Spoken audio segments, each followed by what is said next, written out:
ನಮಸ್ಕಾರ ಗೆಳೆಯರಿ, stock market Kannada ಚಾನಲ್ಗೆ ಸ್ವಾಗತ ಸುಸ್ವಾಗತ. ಗೆಳೆಯರಿ, ವಿಡಿಯೋದಲ್ಲಿ ಇವತ್ತಿನ ನಮ್ಮ ಮಾರ್ಕೆಟ್ ಪರ್ಫಾರ್ಮೆನ್ಸ್ ನ ಬಗ್ಗೆ ಒಂದಷ್ಟು ವಿಷಯವನ್ನು ತಿಳ್ಕೊಳ್ಳುವಂತ ಪ್ರಯತ್ನವನ್ನು ಮಾಡೋಣ. ಇವತ್ತು ನಮ್ಮ ಮಾರ್ಕೆಟ್ ಅಲ್ಲಿ ಒಳ್ಳೆ ಪರ್ಫಾರ್ಮೆನ್ಸ್ ನೋಡಲಿಕ್ಕೆ ಸಿಕ್ತು. ಅದರ ಹಿಂದಿನ ಕಾರಣಗಳೇನಿರಬಹುದು ಅನ್ನೋದ್ರ ಜೊತೆಗೆ ಇನ್ನೊಂದಷ್ಟು ಕಂಪನಿಗಳಿಗೆ ಸಂಬಂಧಪಟ್ಟಂತ ಅಪ್ಡೇಟ್ ಗಳನ್ನು ಕೂಡ ನಾವು ತಿಳ್ಕೊಳ್ಳುವಂತ ಪ್ರಯತ್ನವನ್ನು ಮಾಡೋಣ.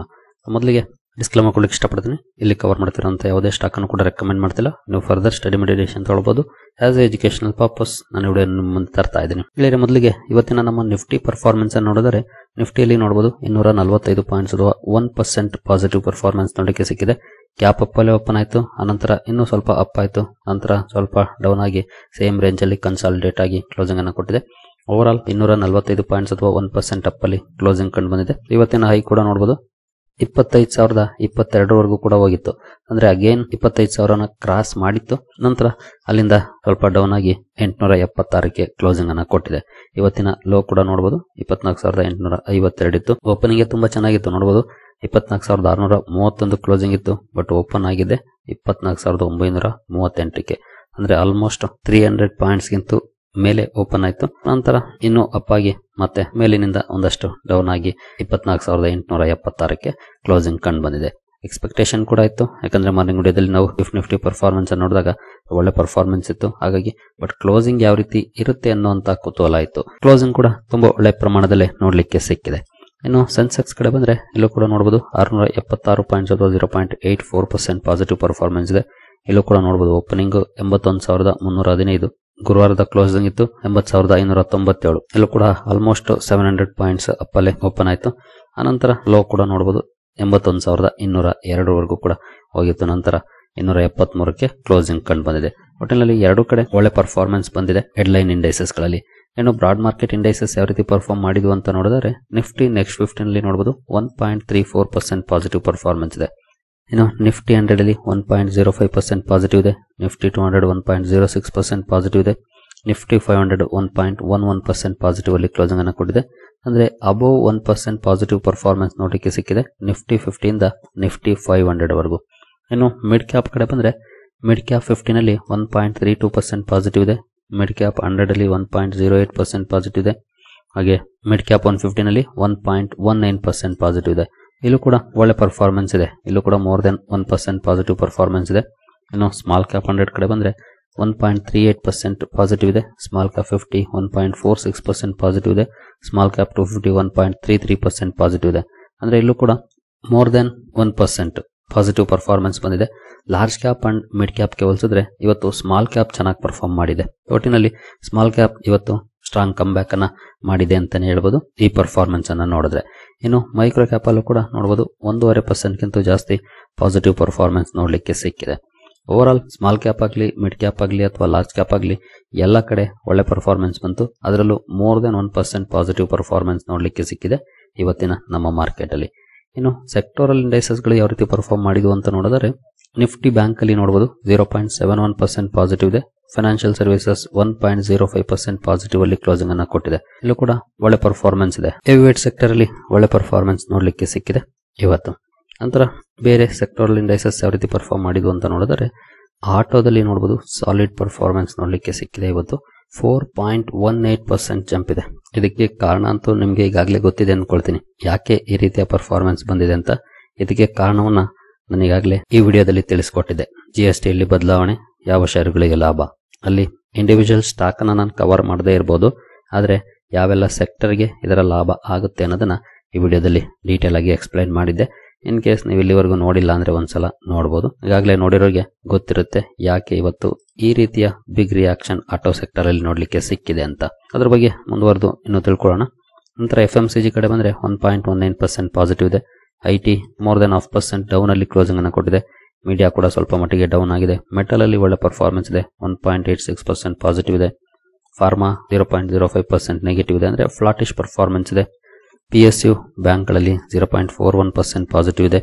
ಪ್ರೈವೇಟ್ ಬ್ಯಾಂಕ್ಸ್ 1% ಪಾಸಿಟಿವ್ ಅಲ್ಲಿ ಕ್ಲೋಸಿಂಗ್ ಅನ್ನು ಕೊಟ್ಟಿದೆ. ರಿಯಾಲ್ಟಿನಲ್ಲಿ ಒಳ್ಳೆ ಪರ್ಫಾರ್ಮೆನ್ಸ್ ಇದೆ, 2.17% ಪಾಸಿಟಿವ್ ಇದೆ. ಹೆಲ್ತ್ ಕೇರ್ ಸ್ವಲ್ಪ ನೆಗೆಟಿವ್ ಆಗಿದೆ. ಕನ್ಸ್ಯೂಮರ್ ಡ್ಯೂರಬಲ್ಸ್ ಅಲ್ಲೂ ಕೂಡ ನೋಡಬಹುದು 3.38% ರ್ಯಾಲಿ ನೋಡ್ಲಿಕ್ಕೆ ಸಿಕ್ಕಿದೆ. ನಾನು ಅಗೇನ್ ಮೊನ್ನೆ ವಿಡಿಯೋದಲ್ಲೇ ಎಕ್ಸ್ಪ್ಲೈನ್ ಮಾಡಿದ್ದೀನಿ. ನಾನು ಈಗ ತಾನೇ ತೋರಿಸಿದ್ನಲ್ಲ ಅದೇ ವಿಡಿಯೋದಲ್ಲಿ ಎಕ್ಸ್ಪ್ಲೈನ್ ಮಾಡಿದ್ದೆ ಇದ್ರ ಬಗ್ಗೆ. ಹಾಗಾಗಿ ತುಂಬಾ ಇಂಪಾರ್ಟೆಂಟ್ ಆಗುತ್ತೆ ವಿಷಯಗಳನ್ನ ತಿಳ್ಕೊಳ್ಳೋದು. ಯಾಕೆ ರ್ಯಾಲಿ ಬಂತು ಅನ್ನೋದು ಆ ವಿಡಿಯೋ ನೋಡಿರೋರಿಗೆ ಗೊತ್ತಿರುತ್ತೆ ತುಂಬಾ ಚೆನ್ನಾಗಿ. ಆಯಿಲ್ ಅಂಡ್ ಗ್ಯಾಸ್ ಅಲ್ಲಿ ನಾರ್ಮಲ್ ಪರ್ಫಾರ್ಮೆನ್ಸ್ ನೋಡಲಿಕ್ಕೆ ಸಿಕ್ಕಿದೆ, ಅಥವಾ 0.18% ಪಾಸಿಟಿವ್ ಇದೆ. ಒಟ್ಟಿಗೆ ಇವತ್ತು ಸ್ವಲ್ಪ ಮಿಕ್ಸ್ಡ್ ಇದೆ reaction, but majority sectors positive ಅಲ್ಲಿ ಕ್ಲೋಸಿಂಗ್ ಅನ್ನ ಕೊಟ್ಟಿದ್ದಾವೆ. ಅದರಲ್ಲೂ ಕನ್ಸ್ಯೂಮರ್ ಡ್ಯೂರಬಲ್ಸ್ ಹಾಗೂ ಆಟೋ, ಈವನ್ ರಿಯಾಲಿಟಿ ಕೂಡ ತುಂಬಾ ಒಳ್ಳೆ ಪರ್ಫಾರ್ಮೆನ್ಸ್ ಅನ್ನ ಮಾಡಿದಾವೆ. ಅದಕ್ಕೆ ಸಪರೇಟ್ ಅಥವಾ ಸ್ಪೆಷಲ್ ಕಾರಣಗಳಿದ್ದಾವೆ ಯಾಕೆ ಆ ರೀತಿ ರ್ಯಾಲಿ ಬಂತು ಅನ್ನೋದಕ್ಕೆ. ಇನ್ನು ನಮ್ಮ ಮಾರ್ಕೆಟ್ ಅಲ್ಲಂತೂ ಈ ರೀತಿ ಪರ್ಫಾರ್ಮೆನ್ಸ್ ಬಂತು. ಗ್ಲೋಬಲ್ ಮಾರ್ಕೆಟ್ಸ್ ಯಾವ ರೀತಿ ಪರ್ಫಾರ್ಮ್ ಮಾಡಿದ್ವು ಇವತ್ತು ಅಂತ ನೋಡಿದ್ರೆ ಆಕ್ಚುಲಿ ನೋಡಬಹುದು ನೀವು ಇಲ್ಲಿ ಯುರೋಪಿಯನ್ ಮಾರ್ಕೆಟ್ಸ್ ಅಲ್ಲಿ ಅಂತ ಒಳ್ಳೆ ಪರ್ಫಾರ್ಮೆನ್ಸ್ ಇಲ್ಲ, ಸ್ವಲ್ಪ ನೆಗೆಟಿವ್ ಇದೆ. ಹಾಗೆ ಏಷ್ಯನ್ ಮಾರ್ಕೆಟ್ಸ್ ಅಲ್ಲಿ ಇದರಲ್ಲಿ ಬೆಟರ್ ಪರ್ಫಾರ್ಮೆನ್ಸ್ ಇದೆ ಅಂತಾನೆ ಹೇಳ್ಬೋದು. ಅಂದ್ರೆ ಇವತ್ತು ಗ್ಲೋಬಲ್ ಮಾರ್ಕೆಟ್ಸ್ ಅಲ್ಲಿ ಅಂತ ಒಳ್ಳೆ ಪರ್ಫಾರ್ಮೆನ್ಸ್ ಇಲ್ಲ ಅಂದ್ರೂ ಕೂಡ ನಮ್ಮ ಮಾರ್ಕೆಟ್ ತುಂಬಾ ಚೆನ್ನಾಗಿ ಪರ್ಫಾರ್ಮ್ ಮಾಡಿದೆ. ಅದಕ್ಕೆ ಪ್ರಮುಖ ಕಾರಣಗಳು ಅಂತಂದ್ರೆ ನಾವೀಗಾಗಲೇ ತಿಳ್ಕೊಂಡಿದ್ದೇವೆ, ಮತ್ತೆ ನೋಡ್ತಾ ಹೋಗೋಣ ಒಂದೊಂದಾಗಿ. ಮೊದಲಿಗೆ ಟ್ಯಾರಿಫ್ಗೆ ಸಂಬಂಧಪಟ್ಟಂತೆ ಟೋನ್ ಏನಿತ್ತು ಅದು ಸಾಫ್ಟ್ ಆಗ್ತಾ ಇದೆ. ಎಸ್ಪೆಷಲಿ ಟ್ರಂಪ್ ಪುಟಿನ್ ಭೇಟಿ ಆದ ನಂತರ ಸ್ವಲ್ಪ ಸಾಫ್ಟ್ ಆಗ್ತಾ ಇದೆ. ಹಾಗಂತ ಇನ್ನೇನು ಸೆಕೆಂಡರಿ ಟ್ಯಾರಿಫ್ ಅನ್ನು ವಾಪಸ್ ತಗೊಂಡಿಲ್ಲ, ಆದರೆ ಟೋನ್ ಅಲ್ಲಿ ಕೆಲವೊಂದು ಬದಲಾವಣೆಗಳಾಗಿದೆ. ಅದು ಬಹುಶಃ ಸ್ವಲ್ಪ ಮಟ್ಟಿಗೆ ಪಾಸಿಟಿವ್ ಸುದ್ದಿಯನ್ನ ತಂದಿದೆ ಅಂತ ಹೇಳ್ಬೋದು. ಆದ್ರೆ ಇದಕ್ಕಿಂತ ದೊಡ್ಡ ಪಾಸಿಟಿವ್ ಸುದ್ದಿಯನ್ನ ತಂದಿದ್ದು ಅಂತಂದ್ರೆ ಅದು GST ರಿಫಾರ್ಮ್ಸ್. GSTಗೆ ಸಂಬಂಧಪಟ್ಟಂತೆ ಯಾವೆಲ್ಲ ಸುದ್ದಿಗಳು ಬಂದ್ವೋ, ಎಸ್ಪೆಷಲಿ ಆಗಸ್ಟ್ 15ರ ಭಾಷಣದಲ್ಲಿ ನರೇಂದ್ರ ಮೋದಿ ಅವರು ಹೇಳಿದ್ರು, ಆ ನಂತರ ಹೋಪ್ಸ್ ಇತ್ತು ಒಳ್ಳೆ ಪರ್ಫಾರ್ಮೆನ್ಸ್ ಕೆಲವು ಸೆಕ್ಟರ್ಸ್ ಅಲ್ಲಿ ಬರ್ಬೋದು ಅಂತ. ಹಾಗಾಗಿ ಅದೇ ರೀತಿಯ ರಿಯಾಕ್ಷನ್ ಕೂಡ ಬಂದಿದೆ. ಏನು 4 ಸ್ಲ್ಯಾಬ್ಸ್ ಇರುವಂತದ್ದು ದೀಪಾವಳಿಗೆ ಒಂದಷ್ಟು ಬದಲಾವಣೆಗಳನ್ನ ಮಾಡ್ತಿದೀವಿ ಅನ್ನುವಂತ ಅಪ್ಡೇಟ್ ಅನ್ನ ಕೊಟ್ಟರು. ಆನಂತರ ಫೈನಾನ್ಸ್ ಮಿನಿಸ್ಟ್ರಿ ಕೂಡ ಅಪ್ಡೇಟ್ ಅನ್ನ ಕೊಡ್ತು. 5% ಹಾಗೂ 18% ಎರಡೇ ಸ್ಲ್ಯಾಬ್ಸ್ ಇರುತ್ತೆ, 12% ಇರೋದಿಲ್ಲ, ಜೊತೆಗೆ 28% ಇರೋದಿಲ್ಲ ಅಂತ. ಹಾಗಾಗಿ ಆ 12% ಅಲ್ಲಿ ಇದ್ದಂತ 99% ಗೂಡ್ಸ್ 5% ಬರುತ್ತೆ ಅನ್ನುವಂತ ಅಪ್ಡೇಟ್ ಅನ್ನು ಕೂಡ ಕೊಡ್ತು ಸರ್ಕಾರ. ಜೊತೆಗೆ 28% ಅಲ್ಲಿರುವಂತ ಮೆಜಾರಿಟಿ ಗೂಡ್ಸ್ 18%ಗೆ ಬರುತ್ತೆ ಅಂತ. ಹಾಗಾಗಿ ಇವತ್ತು ಆಟೋ ಸೆಕ್ಟರ್ ಯಾಕೆ ಮೋರ್ ದೆನ್ 4% ಪಾಸಿಟಿವ್ ಪರ್ಫಾರ್ಮೆನ್ಸ್ ಅನ್ನ ಕೊಟ್ಟಿದೆ ಅಂದ್ರೆ ಅದಕ್ಕೆ ಪ್ರಮುಖ ಕಾರಣನೇ 28% ಟ್ಯಾರಿಫ್ ಇಂದ 18% ಇಳಿತಾ ಇರೋದು. ಅಂದ್ರೆ ಆಲ್ಮೋಸ್ಟ್ 10% ಕಡಿಮೆ ಆಗ್ತಾ ಇದೆ. 10% ಕಡಿಮೆ ಆಗುತ್ತೆ ಅಂತಂದ್ರೆ ಫಾರ್ ಎಕ್ಸಾಂಪಲ್ 10 ಲಕ್ಷದ ಗಾಡಿ ಅಂದ್ರೆ 10% ಅಂತಂದ್ರೆ 1 ಲಕ್ಷ ರೂಪಾಯಿ ಕಡಿಮೆ ಆಗುತ್ತೆ ತಗೊಳ್ಳೋರ್ಗೆ. 9 ಲಕ್ಷ ಕೊಟ್ರೆ ಸಾಕು ಗಾಡಿ ಬರುತ್ತೆ. ಆ ರೀತಿಯಾಗಿ ಲಕ್ಷ ಉಳಿಯುತ್ತೆ. ಹಾಗಾಗಿನೇ ಆ ರೀತಿಯ ಧಮಾಕ ಪರ್ಫಾರ್ಮೆನ್ಸ್ ಇವತ್ತು ಆಟೋ ಸೆಕ್ಟರ್ ಅಲ್ಲಿ ನೋಡ್ಲಿಕ್ಕೆ ಸಿಕ್ಕಿರುವಂತದ್ದು. ಜೊತೆಗೆ ಮೊಬೈಲ್ ಫೋನ್ಸ್, ಕಂಪ್ಯೂಟರ್ಸ್ ಇವುಗಳು ಕೂಡ ಕಡಿಮೆ ಆಗುತ್ತವೆ. ನಂತರ ಕೆಲವೊಂದು ಕನ್ಸ್ಟ್ರಕ್ಷನ್ ಮೆಟೀರಿಯಲ್ಸ್ ಅಲ್ಲೂ ಕೂಡ ಬದಲಾವಣೆಗಳಾಗುತ್ತೆ. ಹಾಗಾಗಿ ರಿಯಾಲಿಟಿ ಸೆಕ್ಟರ್ ಅಲ್ಲಿ ಒಂದಷ್ಟು ಪಾಸಿಟಿವ್ ಪರ್ಫಾರ್ಮೆನ್ಸ್ ಇದೆ. ಇನ್ನು ಕನ್ಸ್ಯೂಮರ್ ಡ್ಯೂರಬಲ್ಸ್ ಅಲ್ಲೂ ಕೂಡ ಬದಲಾವಣೆಗಳಾಗುತ್ತೆ. ಯಾಕಂದ್ರೆ ಎಸ್ಪೆಷಲಿ ಫ್ರಿಡ್ಜ್, ವಾಷಿಂಗ್ ಮೆಷಿನ್ ಈ ರೀತಿಯ ಪ್ರಾಡಕ್ಟ್ಸ್ 28% ಸ್ಲ್ಯಾಬ್ ಅಲ್ಲಿ ಇದ್ದಾವೆ. 18% ಇಳಿಯುತ್ತೆ ಅಂದ್ರೆ ಅಲ್ಲೂ ಕೂಡ 10% ಕಡಿಮೆ ಆಗುತ್ತೆ. ಒಟ್ಟಿನಲ್ಲಿ ಪ್ರೈಸಸ್ ಕಡಿಮೆ ಆಗೋದು ಜನರಿಗೆ ಉಳಿತಾಯವನ್ನ ಮಾಡುತ್ತೆ. ಅದನ್ನ ಅವರು ಬೇರೆ ಕಡೆ ಸ್ಪೆಂಡ್ ಮಾಡಬಹುದು. ಜೊತೆಗೆ ಡಿಮಾಂಡ್ ಕೂಡ ಜಾಸ್ತಿ ಆಗ್ಬೋದು. ಇದು ಓವರ್ ಆಲ್ ಎಕಾನಮಿಗೆ ಒಳ್ಳೆ ಸುದ್ದಿ ಆಗುತ್ತೆ. ಮಾರ್ಕೆಟ್ಗೂ ಒಳ್ಳೆ ಸುದ್ದಿ, ಯಾಕಂದ್ರೆ ಎಕಾನಮಿ ಚೆನ್ನಾಗಿ ಪರ್ಫಾರ್ಮ್ ಮಾಡಿದ್ರೆ ಮಾತ್ರ ಮಾರ್ಕೆಟ್ ಚೆನ್ನಾಗಿ ಪರ್ಫಾರ್ಮ್ ಮಾಡೋದು. ಹಾಗಾಗಿ ಎಕಾನಮಿಗೆ ಪಾಸಿಟಿವ್ ಸುದ್ದಿ ಅಂತಂದ್ರೆ ಮಾರ್ಕೆಟ್ಗೂ ಕೂಡ ಅದು positive. For short term markets ಅಲ್ಲಿ ವೇರಿಯೇಷನ್ಸ್ ಇರ್ಬೋದು, ಬಟ್ ಲಾಂಗ್ ರನ್ ಅಲ್ಲಿ ಅದು ಲಾಭವನ್ನ ತಂದು ಕೊಡುತ್ತೆ ಮಾರ್ಕೆಟ್ಸ್ಗೆ. ಹಾಗಾಗಿನೇ ಇವತ್ತು ಎಸ್ಪೆಷಲಿ ಸ್ಪೆಸಿಫಿಕ್ ಸೆಕ್ಟರ್ಸ್ ಅಲ್ಲಿ ದೊಡ್ಡ ರಿಯಾಕ್ಷನ್ ಕೂಡ ನೋಡ್ಲಿಕ್ಕೆ ಸಿಕ್ಕಿರುವಂತದ್ದು. ಇನ್ನು ಒಂದು ಸುದ್ದಿ ಕೂಡ ಇತ್ತು. S&P ಗ್ಲೋಬಲ್ ಭಾರತದ ಕ್ರೆಡಿಟ್ ರೇಟಿಂಗ್ ಅನ್ನ ಅಪ್ಗ್ರೇಡ್ ಮಾಡಿತ್ತು. ಅದರಲ್ಲೂ ತುಂಬಾ ವರ್ಷಗಳ ನಂತರ ಕ್ರೆಡಿಟ್ ರೇಟಿಂಗ್ ಅನ್ನ BBB ಮೈನಸ್ ಇಂದ BBB ಸ್ಟೇಬಲ್ ಗೆ ಅಪ್ಗ್ರೇಡ್ ಮಾಡಿದೆ. ಕೆಲವು ಫೈನಾನ್ಷಿಯಲ್ ಇನ್ಸ್ಟಿಟ್ಯೂಷನ್ಸ್ ಅನ್ನು ಕೂಡ ಅಪ್ಗ್ರೇಡ್ ಮಾಡಿದೆ. ಬಟ್ ಓವರ್ ಆಲ್ ಭಾರತದ ರೇಟಿಂಗ್ ಅನ್ನು ಕೂಡ ಅಪ್ಗ್ರೇಡ್ ಮಾಡಿತ್ತು S&P ಗ್ಲೋಬಲ್. ಇದು ಕೂಡ ಒಂದಷ್ಟು ಪಾಸಿಟಿವ್ ಇಂಪ್ಯಾಕ್ಟ್ ಅನ್ನ ಮಾಡಿದೆ. ಯಾಕೆಂತಂದ್ರೆ ಫಾರಿನ್ ಇನ್ವೆಸ್ಟರ್ಸ್ ಈ ರೇಟಿಂಗ್ ನ ಮೇಲೆ ವೇಟೇಜ್ ಅನ್ನ ಕೊಡ್ತಾರೆ. ಹಾಗಾಗಿ ಈ ಎಲ್ಲ ಇಂಪ್ಯಾಕ್ಟ್ ಗಳೇನಿದಾವೆ, ಪಾಸಿಟಿವ್ ಸುದ್ದಿಗಳೇನಿದಾವೆ, ಇವುಗಳು ಒಂದಷ್ಟು ಕಾಂಟ್ರಿಬ್ಯೂಷನ್ ಅನ್ನ ಇವತ್ತು ಮಾಡಿದಾವೆ. ಒಂದಲ್ಲ ಎರಡಲ್ಲ ಮೂರು ಒಳ್ಳೆ ಸುದ್ದಿಗಳು ಇವತ್ತು ಇದ್ವು. ಹಾಗಂತ ದೊಡ್ಡ ಮಟ್ಟದಲ್ಲಿ ಏನು ಬಂದಿಲ್ಲ, ಅಂದ್ರೆ 2% 3% ಬರದೇ ಇರಬಹುದು. ಆದರೆ ಈ ರೀತಿಯ ಚಾಲೆಂಜಿಂಗ್ ಸನ್ನಿವೇಶದಲ್ಲೂ ಕೂಡ 1% ವರೆಗೂ ಪಾಸಿಟಿವ್ ಪರ್ಫಾರ್ಮೆನ್ಸ್ ಬಂದಿದೆ. ಖಂಡಿತ ಅದು ಒಳ್ಳೆ ಪರ್ಫಾರ್ಮೆನ್ಸ್ ಅಂತಾನೆ ಕನ್ಸಿಡರ್ ಆಗುತ್ತೆ. ಮೇಜರ್ ಆಗಿ ಈ 3 ಕಾರಣಗಳು, ಟ್ಯಾರಿಫ್, GST ರಿಫಾರ್ಮ್ಸ್ ಹಾಗೂ S&P ಗ್ಲೋಬಲ್ ನ ರೇಟಿಂಗ್ ಅಪ್ಗ್ರೇಡ್, ಈ 3 ಕಾರಣಗಳು ಇವತ್ತು ನಮ್ಮ ಮಾರ್ಕೆಟ್ ಅಲ್ಲಿ ಒಂದಷ್ಟು ಪಾಸಿಟಿವ್ ಪರ್ಫಾರ್ಮೆನ್ಸ್ ಗೆ ಕಾರಣ ಆಗಿದ್ದಾವೆ ಅಂತಾನೆ ಹೇಳ್ಬೋದು. ಇನ್ನು ಇವತ್ತು ನಮ್ಮ ರುಪಿ ಕೂಡ ಸ್ವಲ್ಪ ಅಪ್ರಿಶಿಯೇಟ್ ಆಗಿದೆ. 87.5 ಗಿಂತ ಮೇಲೆ ಇದ್ದದ್ದು 87.37 ಗೆ ಇಳಿದಿದೆ. ರುಪಿ ಕೂಡ ಇವತ್ತು ಅಪ್ರಿಶಿಯೇಟ್ ಆಗಿದೆ. ಅದು ಕೂಡ ಖಂಡಿತ ಒಳ್ಳೆ ಸುದ್ದಿನೇ ಆಗುತ್ತೆ ಮಾರ್ಕೆಟ್ಸ್ಗೆ. ಇನ್ನು ಬೇರೆ ಸುದ್ದಿಗಳ ಕಡೆ ನಾವು ಬರೆದರೆ ದಿಲೀಪ್ ಬಿಲ್ಡ್ಕಾನ್ ಗೆ ಸಂಬಂಧಪಟ್ಟಂತೆ ಇವತ್ತು ಒಂದು ಒಳ್ಳೆ ಸುದ್ದಿ ಬಂತು. ನೋಡಬಹುದು, ಕಂಪನಿಗೆ 1500 ಕೋಟಿ ಮೆಟ್ರೋ ಪ್ರಾಜೆಕ್ಟ್ ಸಿಕ್ಕಿದೆ. ಅಂದ್ರೆ ಇದು ಕಂಪನಿಯ ಜಾಯಿಂಟ್ ವೆಂಚರ್ಗೆ ಸಿಕ್ಕಿರುವಂತಹ ಪ್ರಾಜೆಕ್ಟ್ ಗುರುಗ್ರಾಮಲ್ಲಿ. ಒಳ್ಳೆ ಸುದ್ದಿ. ಸ್ಟಾಕ್ ಅಲ್ಲೂ ಕೂಡ ಒಳ್ಳೆ ರಿಯಾಕ್ಷನ್ ಬಂದಿದೆ. ನಂತರ RVNL ಗೆ ಸಂಬಂಧಪಟ್ಟಂತೆ ಕೂಡ ಒಂದು ಸುದ್ದಿ ಬಂತು. ಕಂಪನಿಗೆ 178 ಕೋಟಿ ಕಾಂಟ್ರಾಕ್ಟ್ ಸಿಕ್ಕಿದೆ ಇರ್ಕಾನ್ ಇಂಟರ್ನ್ಯಾಷನಲ್ ಇಂದ ಅಂತ.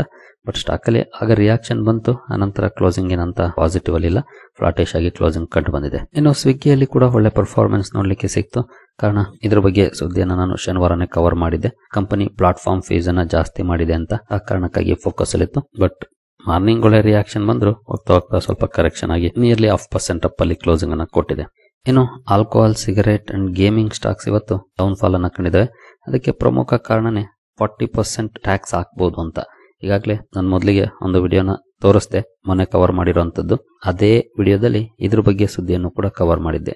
ಸಿನ್ ಗುಡ್ಸ್ ಮೇಲೆ 40% GST ಹಾಕುವಂತದ್ದು. ಸಿನ್ ಗುಡ್ಸ್ ಅಲ್ಲಿ ಟೊಬ್ಯಾಕೋ ಬರುತ್ತೆ, ಗೇಮಿಂಗ್ಸ್ ಬರುತ್ತೆ, ಆಲ್ಕೋಹಾಲ್ಸ್ ಬರುತ್ತೆ. ಹಾಗಾಗಿ ಆ ಸ್ಟಾಕ್ ಗಳಿಗೆ ಅದು ಸ್ವಲ್ಪ ನೆಗೆಟಿವ್ ಸುದ್ದಿಯನ್ನು ತಂತು. ಹಾಗಾಗಿ ಒಂದಷ್ಟು ನೆಗೆಟಿವ್ ರಿಯಾಕ್ಷನ್ ಕೂಡ ಇವತ್ತು ಆ ಷೇರುಗಳಲ್ಲಿ ನೋಡ್ಲಿಕ್ಕೆ ಸಿಕ್ಕಿದೆ. ಒಟ್ಟಿನಲ್ಲಿ ಓವರ್ ಆಲ್ ಮಾರ್ಕೆಟ್ ಅಲ್ಲಿ ಒಂದಷ್ಟು ಪಾಸಿಟಿವ್ ಪರ್ಫಾರ್ಮೆನ್ಸ್ ಬಂತು. ಕೆಲವು ಸೆಕ್ಟರ್ಸ್ ಅಲ್ಲಿ ಅವುಗಳಿಗೆ ಸಂಬಂಧಪಟ್ಟಂತಹ ಸ್ಪೆಸಿಫಿಕ್ ನ್ಯೂಸ್ ನ ಕಾರಣಕ್ಕೆ ನೆಗೆಟಿವ್ ರಿಯಾಕ್ಷನ್ ಕೂಡ ಬಂದಿದೆ.